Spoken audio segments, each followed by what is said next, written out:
can't say enough positive remarks about my next guest this morning, local attorney and developer Michael Halpern. Although he's very noted for his professional work here in the Keys, I believe that he should be most noted for the difference that he's made and that he continues to make in so many young people's lives. His latest project, the Michelle Halpern Center for Learning, is nothing short of incredible. He'll give us the story on it this morning. Michael, it is a pleasure to be here with you. Thank you for inviting us to one of your beautiful properties. Thank you, Jenna, for coming. Appreciate it. I have to say that the southernmost house, Michael, is one of my favorite places in Key West. Gorgeous. It's a wonderful historic property that 5 presidents and 1 king have visited. The longtime residents of the Ramos family, Charlie Ramos, Matilda Ramos, grew up here in this house, and converted in the late 90s and early 2000s to a guest house and bed and breakfast. And it just has a remarkable history, and we have discovered that the guests just love coming here. It's become, we hope, a real gem of the community. Absolutely. I can see why they love it so much. Michael, this morning we're going to focus on your latest project. I know that this is the most important project that you're working on right now. I mentioned to our viewers that this project is nothing short of amazing, and that's rightfully so, because it is in honor of a woman who, from what I understand, is absolutely amazing, Michelle Halpern. It is in honor of my wife, Michelle Kevan Halpern, who was perhaps the most remarkable person I ever met in my life. Besides being the love of my life, she was incredible in her courage and her perseverance, and how she taught all of us never to let our burdens define us. No matter what challenges she had, she overcame them. She raised a remarkable family. She put up with me all those years. It was an honor, literally, to be her husband. Michael, let's start by talking a little bit about the history of this project, because I think to understand it, we really have to get into the history of it. Well, I think this project started way back when my wife was still alive. When she first got cancer, we met with the children and explained to them the illness that she had. And when the children asked, what do we do now? She said, we help others in the same position as me.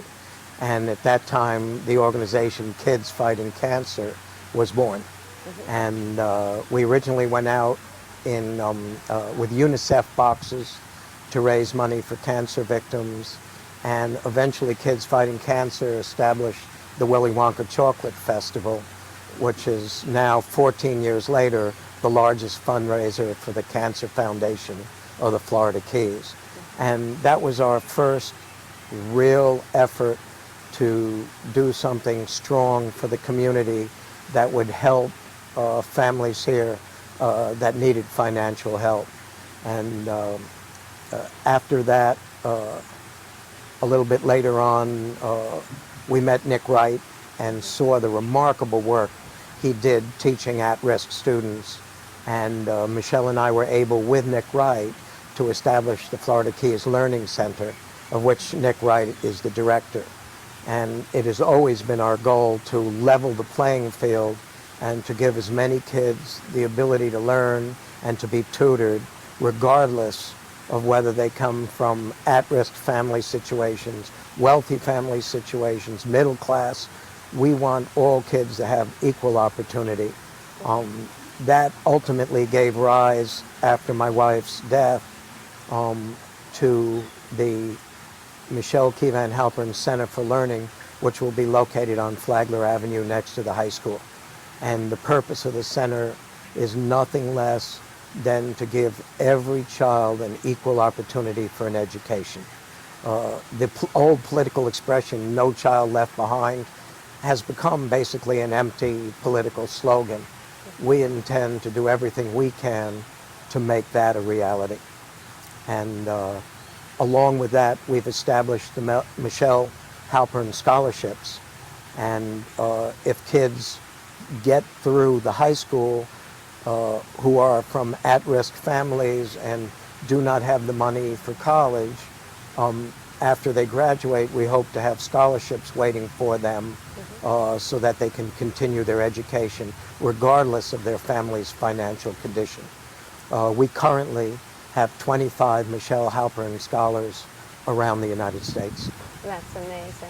So 25 students you are helping put through a college, right? We are currently paying the full tuition of 25 students, many of them from Key West and the Florida Keys, but spread out across the country. If they indicate a strong desire to go to college and a strong desire to work, we want to help them get through college if they have no other financial resources to do it. Do they believe you, Michael, when you tell them that they've become this recipient of the Michelle Halpern Scholarship Fund? Most of them are quite shocked and really want to know if it's candid camera or it's a joke. When you say to someone, you are going to get a full scholarship to college, they're usually quite shocked. But they later call our offices and find out that the scholarship program is for real, and for many of them, it's a dream come true. We had one family, an entire family stayed up all night crying because they came across the border from Mexico. They had no money. There was no hope of their child going to college. And when their son received a full scholarship to college, it was the parents' lifelong dream that their son would be educated because they did not have an education. And so it's often been said in our organization, we're in the business of making dreams come true, but that's exactly what our business is, helping kids achieve what they dream of achieving. Ultimately, the center will be the offices or the headquarters for 4 programs: the Michelle Halpern Scholarships, the Willy Wonka Chocolate Festival, Kids Fighting Cancer, most important, the Center for Learning. But of all the programs, the one we're probably proudest of is our Food for Thought program, which will be headquartered at the Michelle Halpern Center for Learning. And the Food for Thought program currently feeds almost 100 students a day at Key West High School. It is a program that evolved because the high school called us at the time we were designing the Center for Learning and asked if we could create a space in the Center for Learning to help feed the kids at school that were lacking at food at home and weekends and nights. Ultimately, what they told us that there were kids at the high school taking ketchup packets from the cafeteria home for food for nights and weekends. I went down with Pritam Singh. We met with school officials. We thought there might be between 35 and 50 kids at risk of not getting food, and Pritam and I immediately started the Food for Thought program so that the kids could be fed well before the Center for Learning is constructed. And originally we had 25, 35 students we were feeding, up to 50 and 75, and last week we were feeding 100 students a day at the end of the day, making sure they had food at night, and we also make sure they have food on weekends. And I think of all the programs headquartered in the Center for Learning, none are more important than the Food for Thought program, because children cannot learn when they're hungry. It's just impossible. And knowing they have food at the end of the day, as well as free lunches and free breakfasts, knowing they have food for the nighttime and weekends is very important to provide them with the security they need so that they can focus on learning and not on how hungry they are. And the Food for Thought program will be headquartered at the Center for Learning, and there will always, always be food at the center. In addition, there will be Matthew's Garden. There will be gardens built at the Center for Learning in honor of a young student who took his life at the high school last year. And I knew Matthew. I watched him grow up.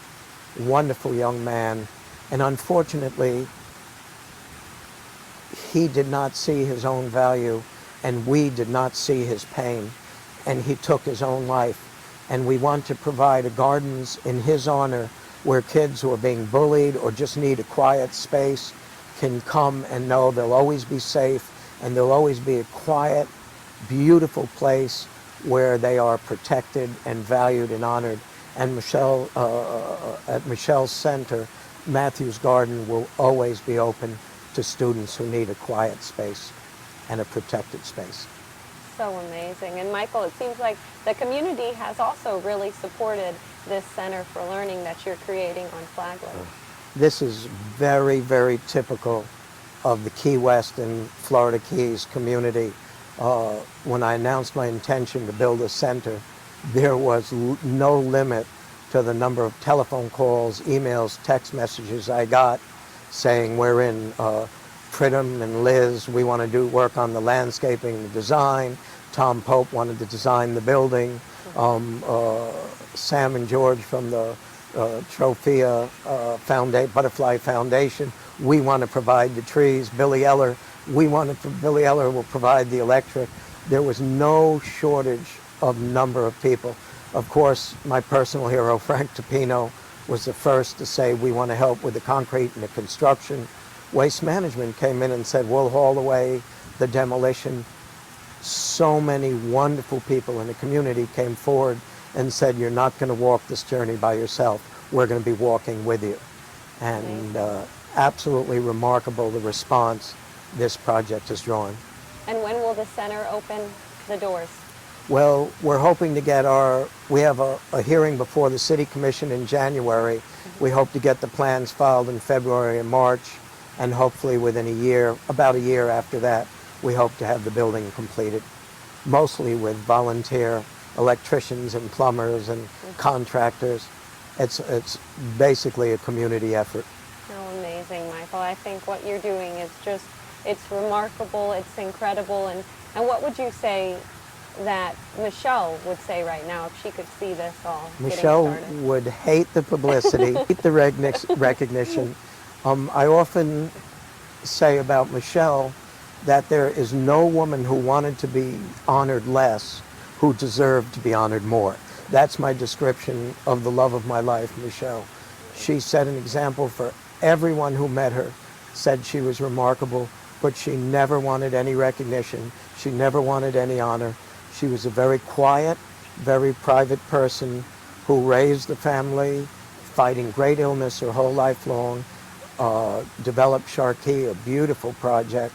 There was no limit to what she could accomplish despite overwhelming challenges. She was the very definition of grace under fire. Wonderful. Sounds like a remarkable woman. Michael, thank you so much again for sitting down and talking with us. And can you take me on a tour when the center opens? When the center opens, you will be the first to go through it with your camera crew. Awesome. And that will be what we look forward to. Wonderful. Thank you again, Michael.